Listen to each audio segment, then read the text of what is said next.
Iron and Oak is a new game by GMT. It is by the same designer of Panzer, a game that I enjoyed very much last year. Oh, look, I have my copies there, Panzer and the expansions. And this is a game of tactical combat, ship-to-ship combat during the American Civil War. Quite a different subject from Panzer, and I have to say that I see a couple of concepts that are shared by the two games. Anyways, I have a lot of things I want to tell about this game, so let's jump right in. The game is played on this paper map here, which is not particularly attractive, but given the theme, I guess that it is thematic and certainly is very functional. The map represents the body of water in which the fight will take place. The two long sides may be banks or may simply be water, and you have markers that you place by the board to indicate whether those sides are banks or not, depending on the scenario instructions. Here you have boxes indicating the depth of the shoal, so that you know which section of the board your ships can go into and which ones are dangerous because the ship may end up being grounded. The default number there is 2, and the number that you see printed in those boxes applies to the band corresponding to the box. The printed number there is 2, but you have markers that you can place on those numbers to indicate different levels of depth of the water depending on the scenario instructions. You also have spaces there for a marker that indicates the direction and strength of the current, and another marker with information about the wind, and a turn track. The game includes action cards.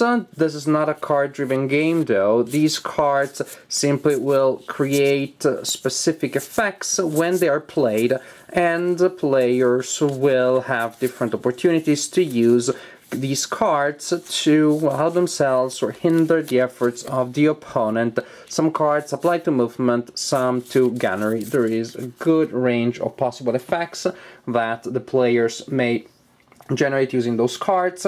Here is the ID card of a sample ship. Each card has a total amount of hits that you need to score on that ship to sink that ship. Crew, that indicates the amount of casualties that you need to inflict on the crew of the opponent to trigger certain effects. Light casualties, heavy casualties, the entire crew. Those are the 3 numbers. Draft, that is the depth of your hull underwater, so you need to make sure that that is not higher than the depth of the water in which your ship is, otherwise, well, your ship is in danger. Maneuver chart. This indicates the number and type of dice that you roll when you're trying to maneuver your ship, depending on the number of hits that have been inflicted on the ship. If this ship hasn't suffered any hit, or up to 3, then it rolls a d10 and a d6 when attempting to maneuver. If it took 9 to 13 hits, then a d10, 14 hits, we know what happens. Ram, the dice that you roll when you're ramming an opponent. Gunnery, the dice that you roll when you're firing your guns, and here you see penalties that apply to your die roll if you're firing with your guns out of the 2 extremities of the ship, because of course your guns can be used at full firepower only through the broadsides. Here we have boxes indicating possible target areas of your ship against which the opponent will fire his guns. And when you are attacked in one of these areas is attacked, you simply roll the indicated number of dice for that area, and you resolve the attack like that. This game relies on a basic concept that is applied to pretty much everything in the game and allows to resolve a very large number of situations. That concept is the challenge. For pretty much everything that you attempt to do, there is a challenge that you need to pass by rolling dice. Each player has a pool of dice, d6, d10, d4, and 2d8, so different colors for a reason that I will explain. And the opponent has an equal pool of dice. which sometimes the opponent will roll as his dice, that is to resolve his actions, and sometimes the opponent will roll when being the system, when representing the system of the game. Important thing, when you're trying to pass a challenge, the challenge will tell you the number and type of dice that you roll. Suppose I'm trying to pass a challenge that requires these 2 dice, then I roll them, and then I look at the highest result. I don't add the results, I simply ignore all the results that are not the highest one. Modifiers may apply, but only to the highest result. And the challenge will also tell me the number and type of dice that I'm rolling against, and the opponent will roll those dice. Suppose that this is the challenge, these are the challenge dice that I'm trying to beat. Then I need to pass the challenge to roll higher than the highest result of the opponent, of the challenge dice. Equal is not good enough, less, of course, is not good enough. And if in this case, for example, there are no modifiers, then I pass the challenge. But there will be many modifiers that you have to take into account.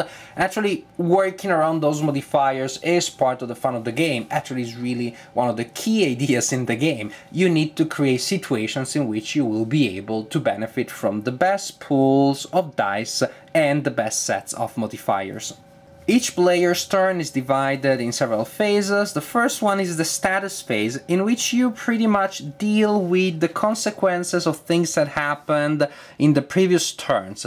For example, your ship may be on fire, which is really bad, trust me. Then, during the status phase, you roll to see what happens there, whether the fire diminishes, is extinguished, or increases.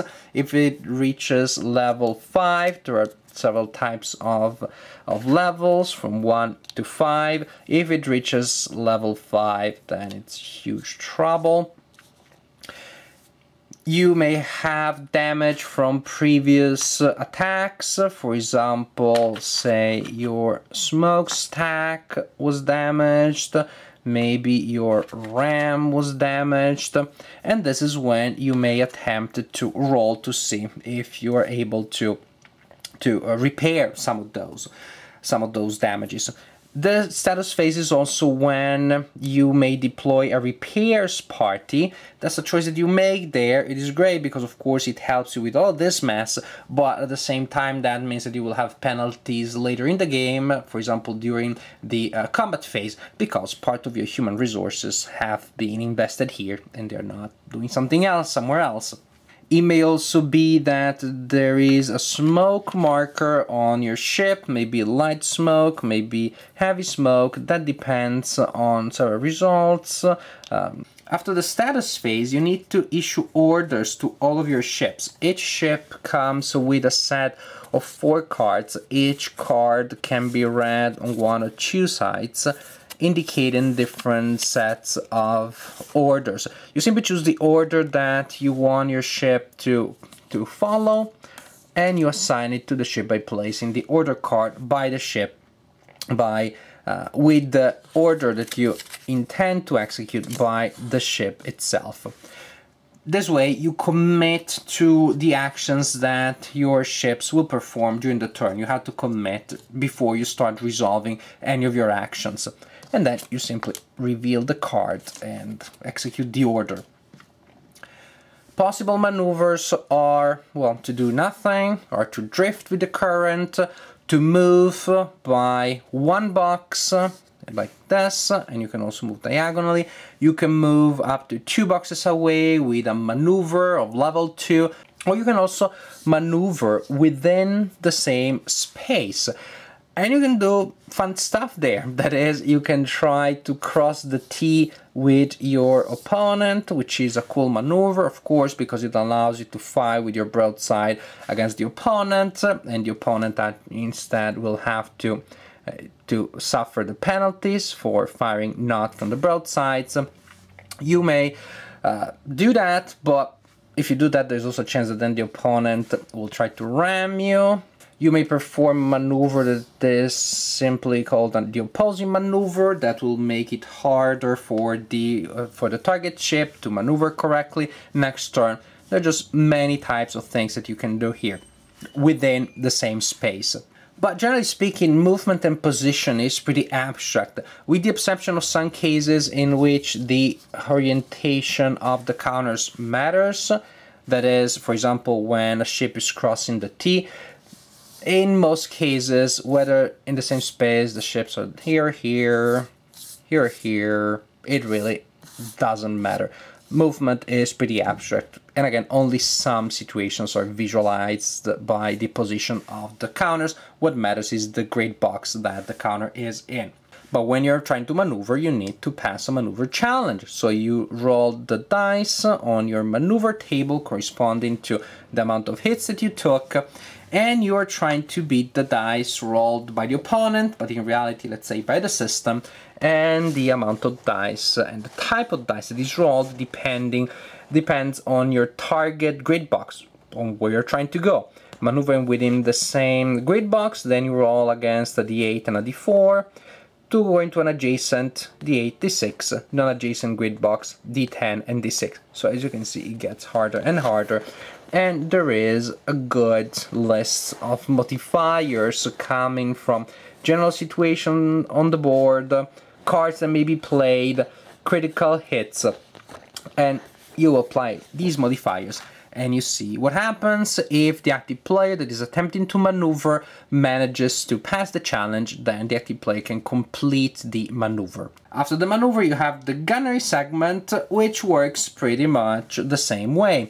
You roll the dice corresponding to your guns, in this case say d10, d8, and d6, and to roll for damage you'll use the green d8, because then you always add a yellow d8 that is used to determine the target location that you're hitting, that you're targeting on the ship of the opponent. So you roll the dice. Again, you look at the highest result, not on the yellow dice. This would be an 8. Modifiers may apply. For example, if this ship is fighting against that one, then here we are at short range, that's a bonus. And then the yellow dice tells us the target box that we need to look at on the card of the target ship to determine the dice that the opponent rolls. In this case, 8 indicates what line the opponent rolls, a d10 and a d8. If the opponent rolls equal to or higher than the best number of the attacker, then the attack is a miss. Otherwise, well, different things may happen. If the attack is higher than the defense, you look at this table here, which is a little abstract and looks complicated way more than it is. Reality is, depending on how higher the attack is compared to the defense, different types of effects will apply. If it is higher than the defense, but not twice as high, then this is the line that you look at, cross-reference with the type of location that you're hitting. If it is twice as much as the defense, but not 3 times as much, then use this line here. If it is 3 times as much or higher, this line here. And in some cases you will be able to inflict the hits on the opponent. In that case, you simply use markers to determine the amount of hits. In other cases, you may also be able to inflict damage on the shields of that area, of the area that you hit, or sometimes you only damage the shield, sometimes you only inflict hits. So shield damages and the hits are separated, are separate types of effect, even though sometimes they occur together, and the amount of damage that the shields of a location takes indicates the penalty that then the defender has to take when rolling the defense for that location in future attacks.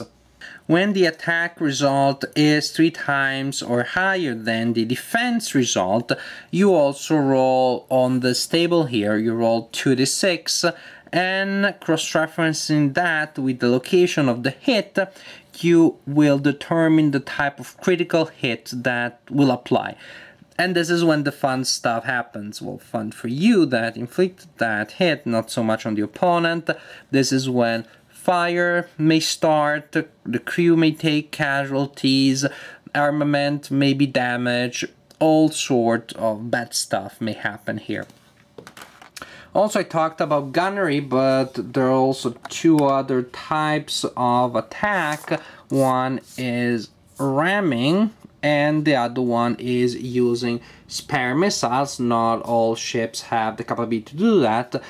There are slightly different ways in which you do that, in which you resolve these attacks, but again, the idea is to pass a check, see the result, apply the result. Really, the game revolves around variations of that main challenge check that I explained earlier in the review. And after the active player has resolved all of his orders, the opposing player goes to the same procedure, the turn is over, and you continue like this until one of the two players has met the victory conditions of the scenario that the players have chosen to play. Good game. This is a game that I enjoyed. It did for me what I want good games to do. That is, the game told me a story. And I know some of you do not approve of the narratologist approach to gaming. Well, I do. I like games that have tight designs mechanically, but it also tell me a story through those designs, through those mechanics. This game does. I like games that tell me a story that actually is fun to enjoy, that is exciting. This one does. A game in which I can make decisions that I feel are relevant, check. And also when my game has an historical topic, I like to have a good amount of historical flavor, check on this one too. This is a game that definitely does all of these things for me, and this is why I enjoy this game so much. However, the way in which the game achieves its goals may not be everybody's cup of tea. The first thing is because a lot of dice are going to be rolled. If you do not like rolling dice, you probably shouldn't even be in the same room with this game, let alone play it, because you roll dice for everything. To the point, however, that at least in my vision, that creates a sort of balance. You roll enough dice that everybody will get some moment of incredibly good luck or incredibly bad luck and a lot of moments of mediocre results, meaning that things even themselves out. There is enough randomness that is thrown on both players that on the background of that randomness, the individual choices of the players emerge and feel relevant. The game is more solitaire-friendly than I expected. Yes, the cards are always a problem when you are playing solitaire. You know the secret weapons of the opponent. Well, you can use the rule that I implemented. That is, every time you want to play a card, you roll 1d4. You're not sure whether or not the card is going to be available to you, you're going to be able to use it. That creates enough uncertainty. And there's going to be plenty of uncertainty precisely because of all of the die rolls. Sometimes you make a plan around a certain ship, and that ship, for whatever crazy decision of fate that fate made for you, will barely be able to move from its starting grid box for the entire game. Other times ships that you consider to be second-rate will perform heroically, and all these things are beautiful because they may happen in reality. In some situations did happen in reality. Right is always more complex than the ways in which we try to capture it. Certainly during the game you do have to adjust to the changes, circumstances on the board constantly. This is a constant factor, constant problem, constant challenge, constant, of course, source of fun when you manage to achieve what you're trying to do through navigating, just a pun, sort of like semi-intended, navigating through all of these challenges that the system gives you, the dice give you, and of course the decisions of your opponent give you. Back to my point, this is a game that can be played solitaire because there's enough uncertainty that you will surprise yourself all the time. The system will surprise you, and as you switch sides, you will have to deal with those surprises.